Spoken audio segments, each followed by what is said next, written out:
Welcome to the 1 Million Years of Joy podcast. I'm Dr. Andrea Benaker, your host, and my intention is to inspire you to find more joy in your life through the stories from our guests and the science on joy and purpose.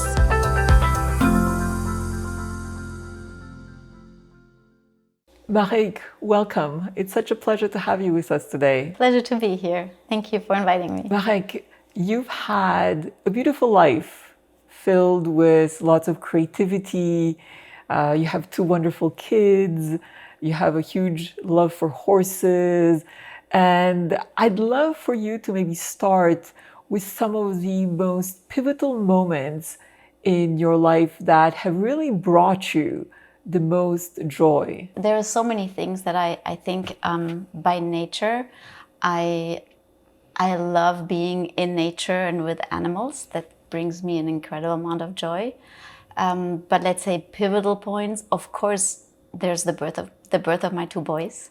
That was incredible to the adventure of motherhood. I'd say apart from everything else, that will always be the biggest gift that this life has given me. And I've learned so much through that, and it's just I'm a very devoted mother, and just being present for them, or being in presence, especially when they're little. I mean, all the time, but especially then when they don't have so many words yet to express things.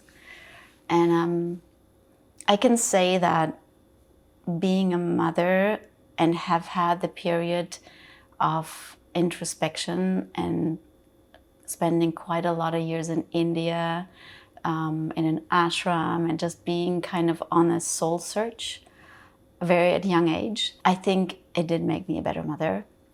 And it did give me that resource of like, okay, what I'm looking for is inside, the stillness or the presence, to be there with them, that I always felt so just blessed to be there with them. And it was never a question of that I was missing anything. So somehow I learned that at an early age, because life in Germany and how I grew up in a very intense way in all ways, but there was a lot going on, that I did learn that everything I was really looking for was inside of me.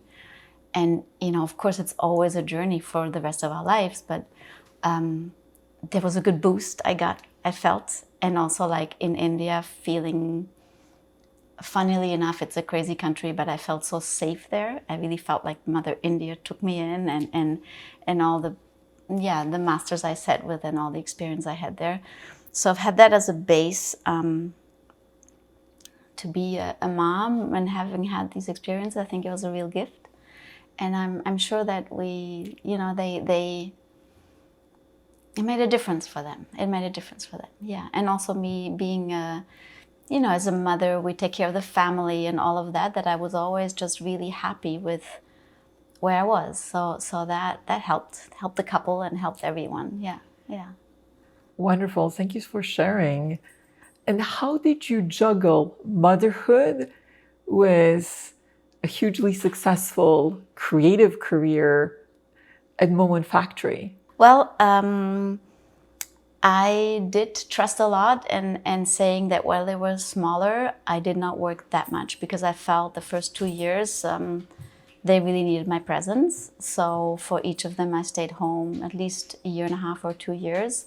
And then I also worked in the film industry and starting working at Moment Factory when they were bigger. And then even then I would always work on projects and not a full-time job. I would, dedicate my energy on a project that I would work on for a certain period of time. And then I would be again 100% at home with my kids. And so there was a good balance. And when they got older, I worked a bit more, because also I felt they didn't need me to be present that much. So it also made me happy. It was also necessary for me to have a creative expression, and it was also part of our family, right? Because it was, in a sense, my then husband, we built it together, so it was a part of the family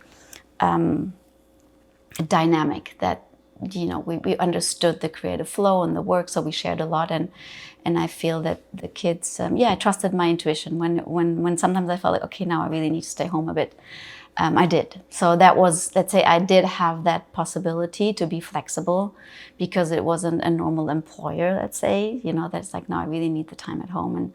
And then, of course, because it's their father that was also interested that the kids are, get the best. So we always managed that very well, I felt. I was fortunate enough to have that flexibility. And I feel I always trusted that. I was never afraid that my career would not go anywhere because I would spend more time with the kids. For me, that was always the main focus. And I trusted when I need more time or when they need my time, that's priority. And it always was. And for my career, let's say, it's not separate. I needed to trust my heart in that sense. So I couldn't really do great work if I'm inside really feeling I want to be with my kids. So I did listen to that, and I think, it worked out quite well. Yeah. And for them, it's fun too to see that that I do other projects that are fun. And so I think, I did the best I could and not stopping, I guess. Yeah. And you've actually done many beautiful creative projects. Yeah. Can you share with us which were some of the most beautiful and most creative projects that you've worked on that you really, really enjoyed, where you pushed the boundaries of creativity? Let's say there was a few projects that there's a lot of projects that I really enjoyed. And I think, from the base, I really love also seeing people grow in the projects. When I worked still in the film industry, it was also definitely a big base of my creative career of tuning into other characters and how they live, or just tuning into other energies and kind of make that happen. And let's say one project at Moment Factory that stands out for me was definitely the Sagrada Familia in Barcelona, because I had the privilege to do all the research on Gaudi, and I got really lost and fell in love with all his work and his biography and his just everything that came through that. And so I really, really loved the project, and also the team was beautiful, and it was a very memorable experience for sure. But personally, I think I really connected with the artist so much. That's one of my strongest memories.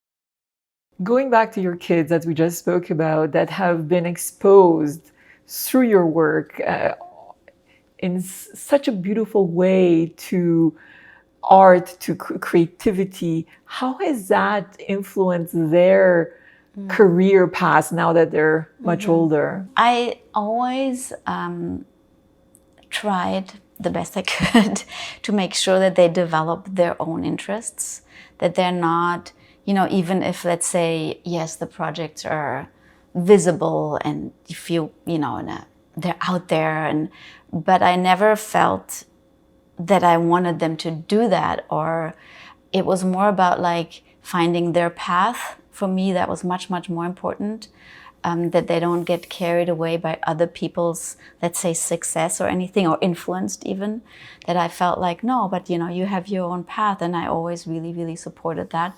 And I think both of them really, really went their own way, are still doing that. And I'm really, really happy about that it's not, I think especially if there's let's say, obvious success, that for children to find their own is maybe more of a challenge. But both of them really did. And I think it's amazing that they really, they had all these influences, but yet found their own path in all of it. And I think that's really, really beautiful. And I'm really proud of them in that sense. It's like, no, it's your own voice. It doesn't matter how colorful the other voices are. It's yours that is important. Since we spoke about success, yeah. What is your definition of success? My definition of success is really to live in harmony with who I truly am, and to make sure that I don't stop myself by outside opinions, let's say, or outside influences,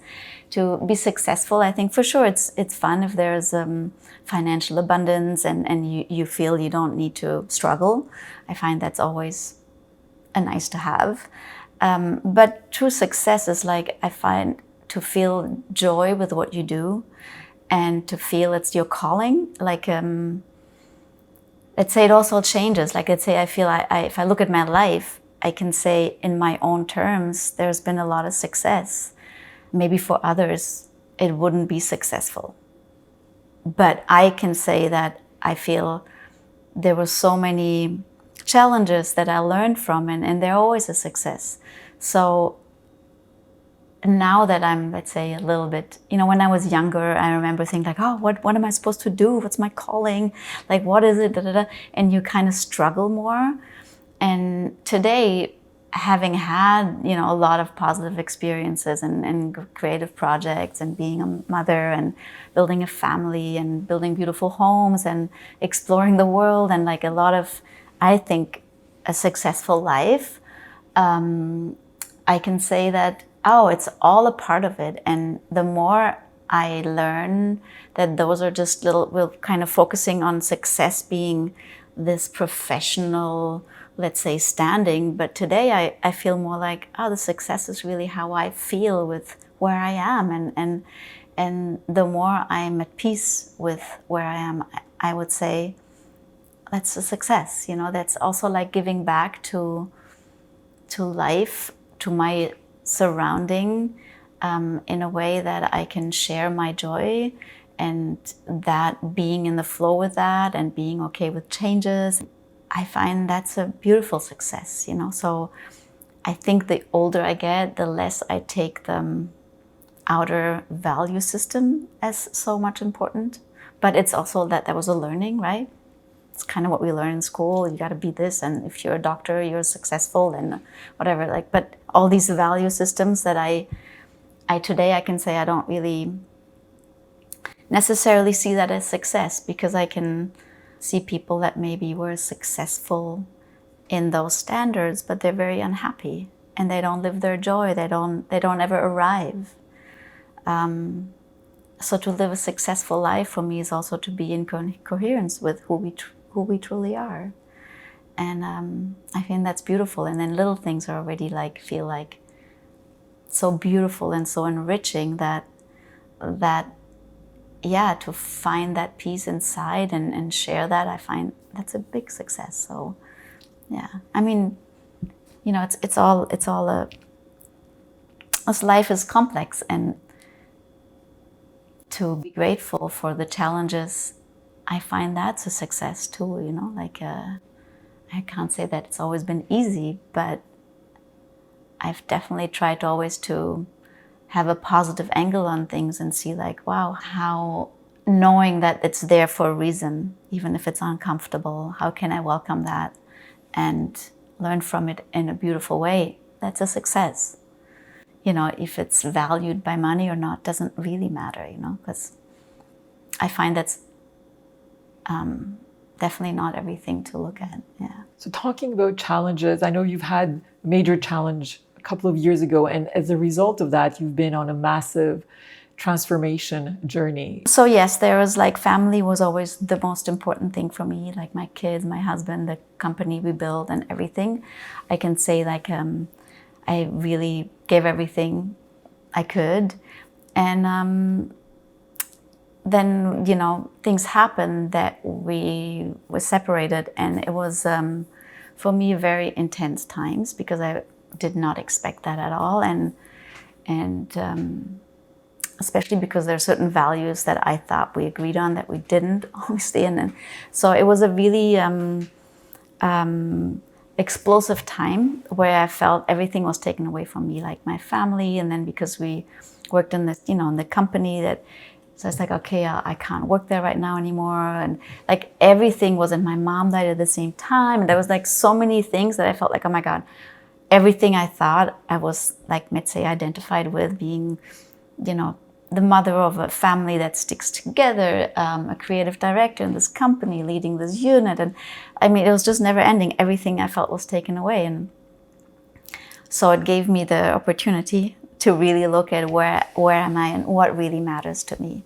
So yes, I went on to a deep search of understanding, and also being able to welcome these changes, because I definitely had this deep trust in all the trauma. It was very traumatic, and I you know, I did cry a lot and I went through a lot of pain, but there was something in me that knew that this was there for me to grow. And I was like, okay, I'm not gonna distract myself. I don't want someone else in my life. I don't want to get distracted with parties or drinking or antidepressants or whatever it is, not to feel the pain. I was like, okay, it's by feeling it that I know I will find. I was like, I know there's a diamond behind it, but even it was really difficult. And there were little steps, you know, like, okay, I had a little bit of something that then I fell down again. But the process, I always had an incredible trust that I knew I had to go. I knew I had to go through it. There was just no other way. And so it was a journey, and I had great support. I had friends that stood on my side. I had, you know, other things that I just brought into my life to help me with this. And I did a lot of online courses like conscious uncoupling, and then I found other things to better understand trauma and to kind of like, oh, see, why is there trauma? Everyone goes through trauma. Everyone has trauma from their childhood, and what is it, and why do we don't want to feel it, and when we do, what is it, you know, how often people get stuck in it, and it creates neurosis, and it's like, okay, I can't have that, I don't want to get stuck in that either. And anyway, so I did definitely a deep dive in all kinds of direction, and then eventually I came across Joe Dispenza, and he kind of gave me, for me, like the little push that I needed of like feeling, okay, I did like progressive course online, and then there was, I remember this moment, was like, okay, you can stay in your story or you can decide it's enough. And at that point, I remember clearly, it's like, okay, my body cannot handle staying in this anymore, going through this trauma over and over again. I have to get out of it. So then I was just like, okay, let's just say I'm gonna trust the guy. And I started doing his meditations every day, and then eventually COVID came to an end, and he did like events again. So I went to an event, and I really realized then that I was like, okay, it's in the everyday and staying with it, and it helped me so much that I just said, okay, you know what, I just need a tool right now, and that tool really worked for me. So I could feel the changes, and I started going to quite a few events, and I started volunteering, and it made a huge change in, you know, just coping with the pain. I feel like with building a new life. And as I was getting stronger, I was also then seeing like, okay, now I feel, you know, I'm not in the pain anymore. I'm kind of like, there's at least, you know, you start with like, wow, that was like a day I didn't think of it was somewhere else, and like small steps, but they were getting bigger and bigger and bigger. And then at some point when I felt physically also more strong, I had lost a lot of weight, and I was just not strong anymore. And as everything came a bit back together, I was like, okay, what are my dreams? What do I want? You know? And then I was like, wow, I've always wanted to be around horses, and I was like, that was such a dream as a child, and the connection with animals was always been such a resource. Like my dog, when I was little, I was like my best friend, and being in nature was always a big resource for me. So I was like, okay, I gotta do these things that bring me joy. So I started just whatever Googling. It's like, okay, where's the place I can ride? And I called them, and the first place was not at all what I wanted. It was very competitive, and I was like, okay, that's not what I want. Found another place that was much more to what I was looking for, and just being around them and starting to ride gave me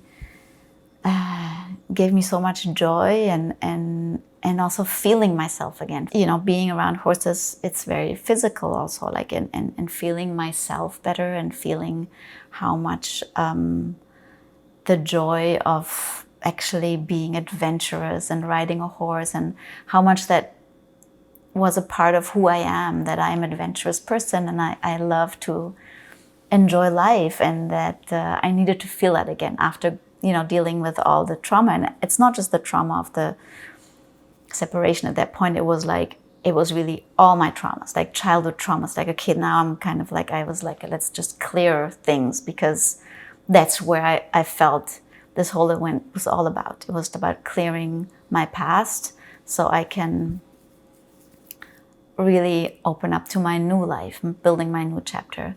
So the horses played an incredible role in it. And then I also was reading a lot about, you know, horses being, let's say, an equine-assisted learning, and you know, there's a whole dimension in that, like with equine therapy and all of that. So I kind of like explored all different angles and animal communication. I did like beautiful trainings in Costa Rica, and I learned so much from that, that basically I was then kept doing my meditations every day, and doing quite a few retreats and building my new base of learning all these new things. And I think that made more and more space inside of me was filled with the excitement of the new, and also making more space with letting go of the trauma in my system and pain in my system that was like filled with joy and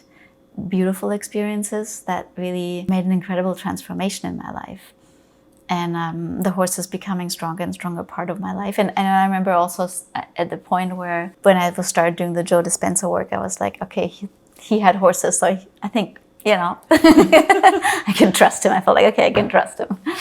And so I kept going with that, and that's where I feel today I'm just so grateful for, let's say, I don't need to look at the story, but at just the challenge as like a big energy change, and that the change kind of like made it feel very uncomfortable for a while, but something in me made me trust that uncomfort and say, no, it's there for a reason, and you just have to stick with it. So it wasn't always easy, and I can say it's a work that it was so worth it. And I'm so grateful today that I was put in that position, because I, of course, would not have chosen to be in uncomfort. None of us do, right? None of us likes, oh, could I have a bit of challenge here and feel uncomfortable? No, it doesn't feel good, right? And so I probably would have chosen to stay, you know, doing the same work. And even if there was already kind of like something wasn't feeling right, I could feel something off. But yes, the challenge came, and it kind of like was this big a moment where I was asked to step up. It's like, okay, this is for for your learning and for your higher self, and you're supposed to do something else. And there was a completion of a part of my life, and today I can say that I am incredibly grateful for it. You know, while I was in it, of course, I was very upset and angry, and all of these emotions came up, but they were necessary for me to move on. It was kind of, in the end, it's kind of like the ocean. Sometimes you need the big waves that are crashing, and you need to go through them to go somewhere else.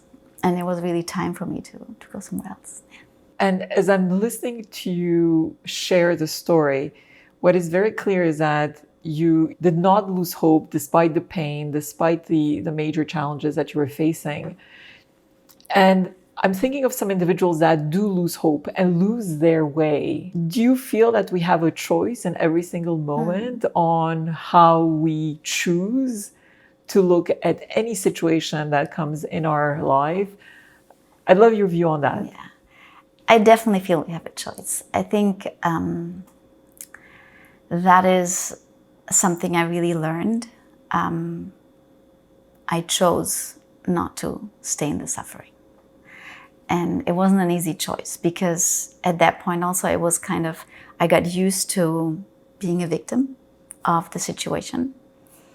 And I think that was probably the moment when I chose that I really don't want to be a victim on top of the being hurt, kind of like now make myself a victim of this story. I was like, no, this is not who I am. So I feel in that choice, that was really the step to coming back to who I really am. It takes some strength, and it takes some reconnecting with ourselves. And I feel maybe, yes, people lose hope because they forgot how to do that. and they get lost in the value system of like performing, and then you get your star, and but they don't really they lose the connection with themselves. And like looking back, I can see I'm really, really grateful for that experience, because I do feel we have a choice, and that gave me incredible joy. Like it also, like when you before ask about success, I feel like when you master a difficult situation and you realize that the only person that can change that is yourself, I think it's a bit like giving back to God. It's like honoring who you are, and yeah, finding the strength really inside yourself and not looking out there, and that's where the gratitude comes from, for that challenge. And that's where I can say the story itself has no importance anymore for me, except for gratitude that I get to come back home. Yeah. And you speak often of joy. What is your definition of joy? And do you see a difference between joy and happiness? When I'm in coherence, let's say, when I feel that I am myself, I'm in my heart, and I'm sharing my energy, that's beautiful. I can be in joy with just being with my horse. I have so many joyful moments. When I see my children laugh at having a good time or fooling around, that brings me joy. There are so many things that bring me joy. I think your question of, let's say I don't have the first answer, I don't maybe have the clear definition of joy, except for that feeling where I just feel life is beautiful. Life is beautiful. There's so many moments of joy. I can, like often when I'm by the ocean and I just watch the ocean, I have incredible feelings of joy. Or there's many, many, many. I feel I'm a very positive person, so I can find joy everywhere. And happiness or joy, maybe I find joy is a little deeper, and happiness, I mean, it's a play of words at this point, but to be happy is, maybe it's also more shared, where my joy, maybe just my own definition, I find often it's more of a depth inside that I feel. I'd love to know more about the experience that you've shared with the horses. And there's a lot of research on this, and just being in the presence of horses for some individuals has known to reduce anxiety, to reduce stress. Tell us a little bit more what you have discovered, not only from your personal experience, but from the training that you had back in Costa Rica. Well, in Costa Rica, it was a training about animal communication. But so for sure, I learned a lot about myself there, and also a lot about the exchange between the horses and the humans, and seeing that, often it's that they're trying to teach us something where we're blocked or what we don't really see, and being more sensitive to that is, I feel, a gift that they share with us. I also did a training here. It was like as a, say, equine-assisted facilitation, where the horses are just, their presence brings up emotions in humans, and sometimes help them liberate blockages.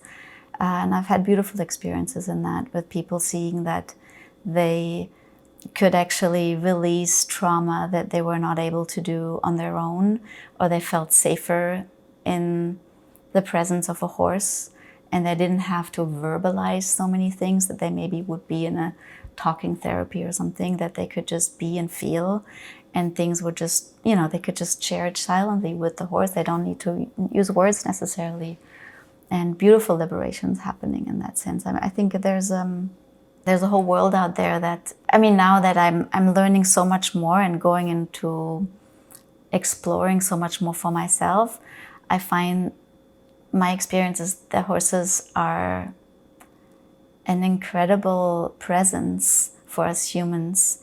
And of course, it they also do get exploited. And that's a part that is sad.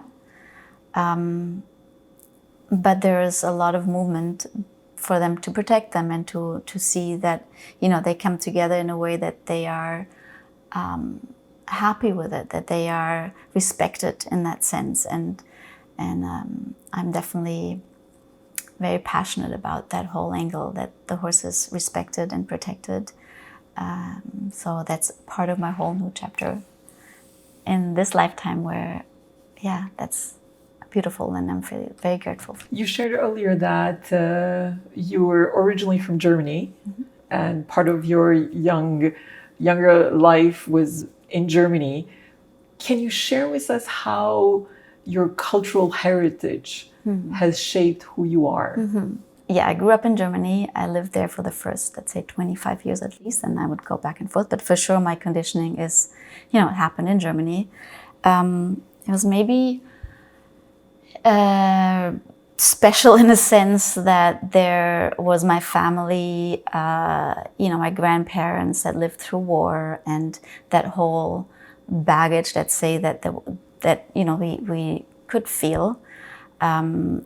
But very educated. There was a lot of the love for classical music and literature and education in general. And then there was my upbringing that in the time when my parents discovered that in the 70s it was all about being free and liberal, and there was like the hippie times and communes and this and that. So I kind of had both extremes. The almost against society freedom of, we kind of break through from all of that all doesn't matter. It was the spirit of the times. And then also my grandparents that were very, that went through wars and were so taught us to appreciate everything because nothing was be taken for granted. And I can say that I spent a lot of time with my grandparents, and the love for culture and all of that, it definitely affected me. And I think the mix of both made it very interesting. And it maybe also made me kind of the free spirit that I am, because I kind of felt that, okay, I'm getting these information that are kind of contradictory. And both are having their own points. So it was kind of, I felt very young to say like, okay, I think I have to figure out myself what's right for me. But I'm very grateful for all the experiences that I had on both sides, and it gave me, I feel it gave me the strength to move out into the world at a young age. I was like, I think 23 when I left for India on my own. I was like, I have to explore myself, and felt, I was equipped with a good education and also a good consciousness of like, there's not just one way of looking at things, that there's so many ways, and definitely feeling that just because someone was like, okay, this is the way you see it, that didn't bring them happiness. I didn't see necessarily that because you're following one path that'll bring you to happiness. I didn't really see that in a sense. So I think that made me very curious and adventurous. Yeah, and I think I'm definitely very grateful for that the curiosity of for life, that all this complexity that I was brought up in gave me. Yeah. And if you were to look back on your younger days, what advice would you give your younger self based on everything you have lived through to date? I would definitely say, don't worry so much. I would definitely say, trust, it's all going to work out, and remember that life is beautiful, and just, even though I always was a very positive person and optimistic, and I did see often the good in things, and I wasn't afraid to jump into cold waters. Like I left for California when I was 15 on an exchange program, and Google didn't exist at the time. You couldn't just say, what does it look like there? Like we had no idea, right? And so I was definitely always very adventurous and embracing life and curious. But I do remember feeling sometimes a bit lost of like, just feeling that no one seems to have it figured out, when I was younger. And that would sometimes kind of like, oh my God, how am I going to manage to say like, like it's all a part of it and don't stress about it, because the stress is never helpful.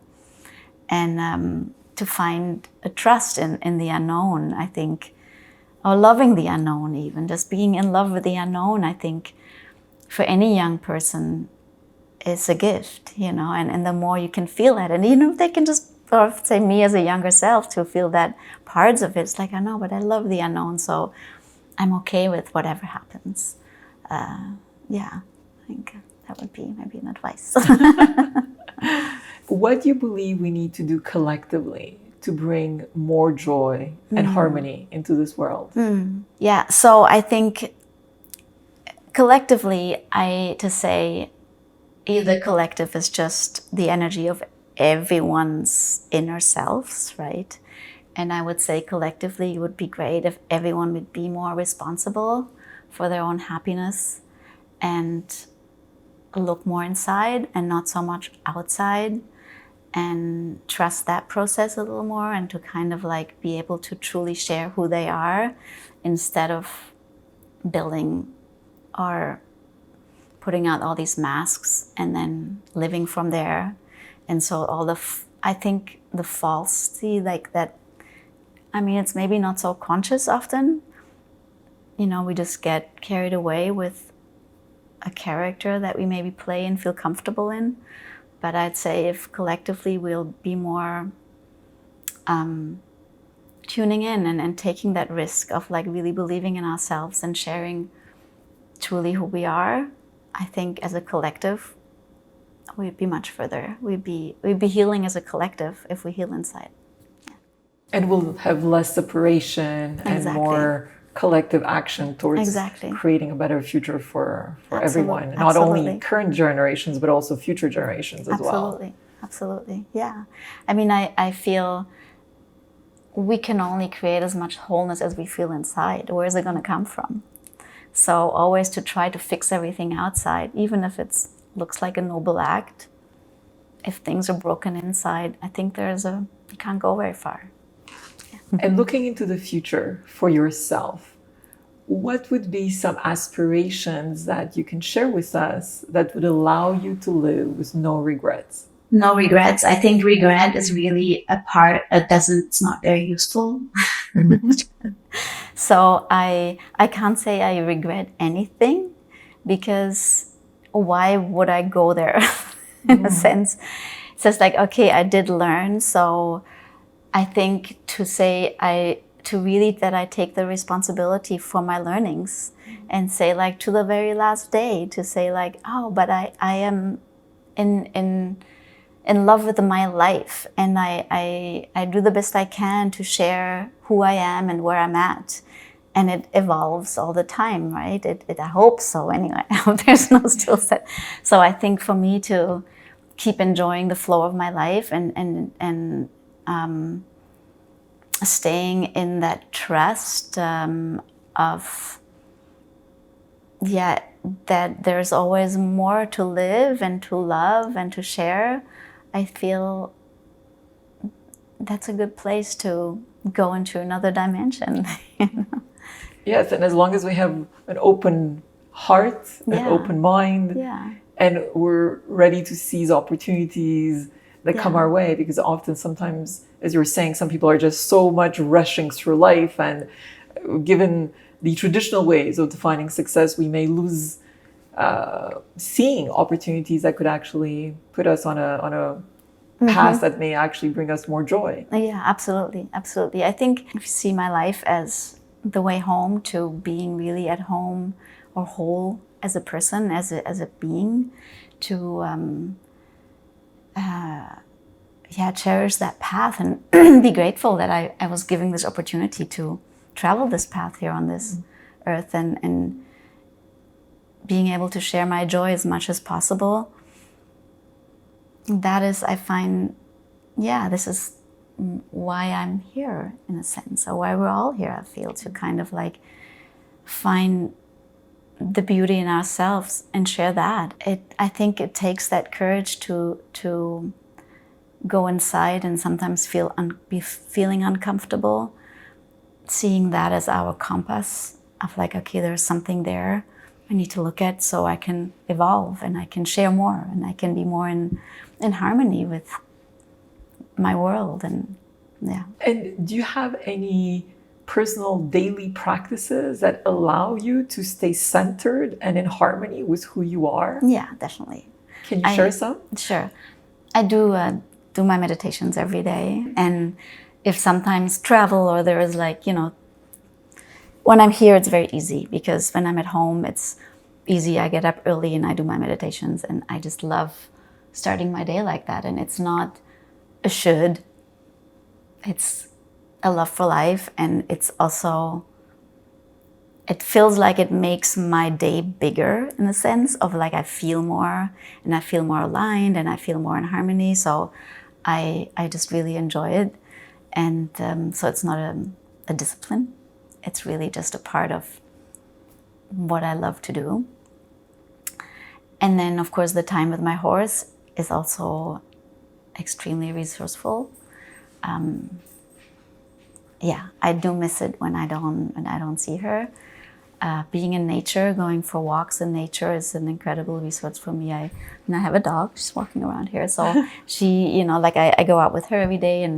And another thing that I do regularly is also being by the ocean. I try to do as much as possible. It's not always possible, but for me, that's an incredible source of recharging. And but my daily practices is really my daily meditations and taking good care of myself. Yeah. It's important. Mareike, any final words of wisdom that you can share with our listeners that are trying to experience more joy in their lives? Yeah. Maybe that no matter what the crisis is, to welcome it and to know that if you keep on going, there will be a lot of joy on the other side, and to believe that there's a gift in every step, in every challenge, and believe in yourself. Yeah. Wonderful. Mareike, it's been such a pleasure. Thank you immensely for this opportunity to speak with you and for sharing your journey. Well, thank you for inviting me.